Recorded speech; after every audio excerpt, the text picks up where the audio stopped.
Tout d'un coup, j'ai eu comme une boule dans ma gousio. Ma cœur, il s'est serré. J'ai senti mes yeux se fréquir. J'ai cru que j'allais au prère, là, au mi-temps de tout le monde. J'avais reconnu tout de suite chaque Chéteau. Chéteau Hall, le fameux poème d'Allen Ginsberg. Mais je faisais aller mes loupes tout bas en même temps que Patti Smith. J'avais mes yeux pleins de larmes. Il y avait fort longtemps que cette parole de Métopon arrivait. Quand elle a eu fini de lire ce poème, elle a prince clarinette, a s'est mis à souffler dedans, et toutes ses forces. Et puis,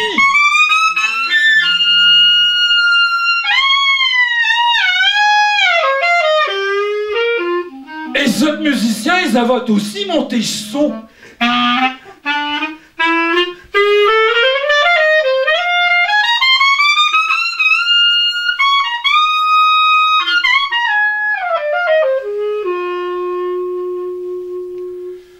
Elle a fini ce premier morceau à terre, sur chez Planck, sur un dos. Tout dit, hein, fait Jean Brère et ce clarinette.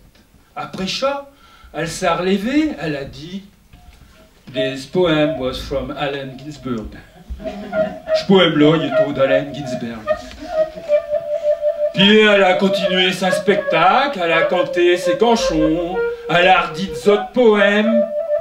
Et mis tout ce temps-là, je suis resté sur mes gants, sans bouger, avec mes yeux, mes oreilles tout grands ouverts, jusqu'à que chasseuse finisse. J'étais aux anges, et me file aussi. Yapon, il fallait que je n'en parle, que je vous le dise, choc chéto. Et je me rappellerai tout dit de ce jour-là, comme Patti Smith à l'avenue Canté, à drap de terre.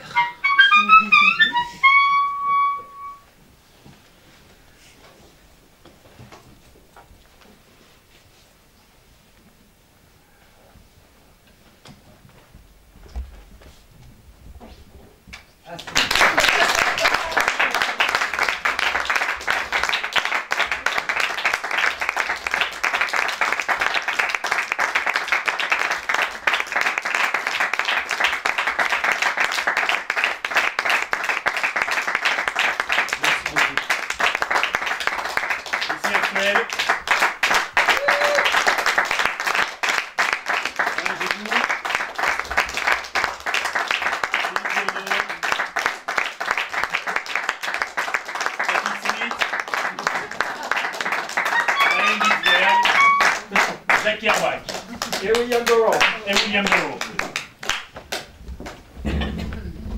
On va installer ça et puis on va parler un petit peu. Continuer cette rencontre.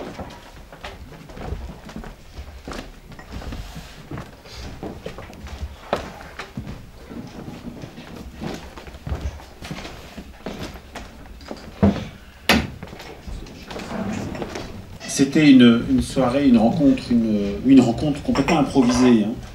Si Alain et Lucien se connaissent, on en parlera un peu tout à l'heure, ils ne connaissaient pas Philippe et ils se sont découverts ici à 17h30. Voilà, et ils ont monté leur soirée. J'étais pas là, donc j'ai pas eu mon mot à dire. Donc ils ont monté ça tout seuls comme les grands. C'est bien, je trouve, ça devrait être comme ça tous les soirs, parce que ça... Comme ça, je pourrais un peu me reposer entre deux. Voilà, très heureux de vous entendre. Des questions qui nous permettront un petit peu de resituer votre relation, peut-être d'abord à la Beat Generation. Alain, c'est venu comment? C'est venu par Jack Kerouac, d'abord, avec On the Road. Donc, dans les années 60, on était pas mal de mômes à avoir ce bouquin dans notre poche. Dans une poche, il y avait Arthur Rimbaud et dans l'autre, il y avait Jack Kerouac, enfin, en ce qui me concerne. Donc, par Kerouac, j'ai eu envie d'approfondir un petit peu plus et de connaître un petit peu plus ses amis de la première heure, c'est-à-dire Burroughs et Ginsberg, puisque c'est le trio, hein, au départ. Et puis... Ensuite, j'ai découvert les autres, ceux qui sont venus après, bon, Grégory Corso, Bob Kaufman, dont on parle rarement d'ailleurs, qui est un très très grand poète. Et puis bien d'autres. Donc voilà, la Beat Generation, en fait, c'est pas un mouvement littéraire, c'est une réunion de plusieurs amis. Hein. Il n'y a pas de manifeste comme le surréalisme, il n'y a rien de... Il y a des écrivains, il y a des artistes, il y a des peintres. Il y a des... Oui, voilà, donc c'est une rencontre, ce sont des rencontres en fait. Quoi, hein. Mais qui ont quand même tourné autour des principaux qui étaient Allen Ginsberg et Jack Kerouac et Burroughs. Voilà, enfin, moi c'était mon... C'est venu comme ça. Et Lucien, voilà. C'est venu comment, même parcours même... En fait, en 1966, donc j'avais 17 ans et demi et j'étais à l'école normale d'Arras et j'ai trouvé dans un casier le numéro 2 du magazine littéraire où il y avait un dossier consacré à la Beat Generation et en couverture on voyait le portrait d'Allen Ginsberg avec son chapeau américain en carton, avec les étoiles et tout ça. Il avait été couronné roi de mai à Prague le printemps précédent. Et donc ça m'a intrigué, et puis j'ai vu les photos de ces types un peu étranges, là, Burroughs, super inquiétant avec ses lunettes, Kerouac qui s'appelle chemise à carreaux, et puis Ginsberg avec ses longs cheveux, puis son copain Peter Orlovsky et tout, et après j'ai voulu lire leurs livres, quoi, donc, et après je continue à lire leurs livres. Quoi. Et pas seulement les lire, mais aussi les traduire. Ouais, mais ça c'est arrivé après, parce que bon, donc, après, je suis entré en relation avec un grand passeur de la Beat Generation en France qui s'appelle Claude Pellieux, qui s'appelait, puisqu'il est décédé malheureusement. J'ai correspondu avec lui. J'ai fait une revue, comme je dis dans le poème de Patti Smith, la revue Stars Thrower. Et puis, dernièrement, j'ai eu l'occasion de traduire un inédit de Kerouac qui a été écrit en 52-54, des carnets qu'il tenait dans sa poche de poitrine, avant qu'il ne devienne célèbre, parce qu'il est devenu vraiment célèbre en 1958 à la parution de Sur la route, mais il avait déjà écrit à ce moment-là. Et donc le texte que j'ai lu, qui est une espèce de manifeste hippie, 15 ans avant l'arrivée vraiment des hippies, quoi, ça a été écrit par Kerouac, et donc c'est un livre que j'ai traduit pour les éditions de la Table Ronde et qui est sorti au mois de mai, en même temps que la sortie du manifeste original, du manuscrit original de Sur la route. Philippe, ton lien, toi, avec ce rassemblement dans la musique, parce que quand on en a parlé un petit peu, tu m'as dit, bon, c'est quand même une époque particulière, riche aussi, mais diversifiée, et puis là, tu t'es trouvé complètement en adéquation avec ces deux zigotos, là. Non, poète.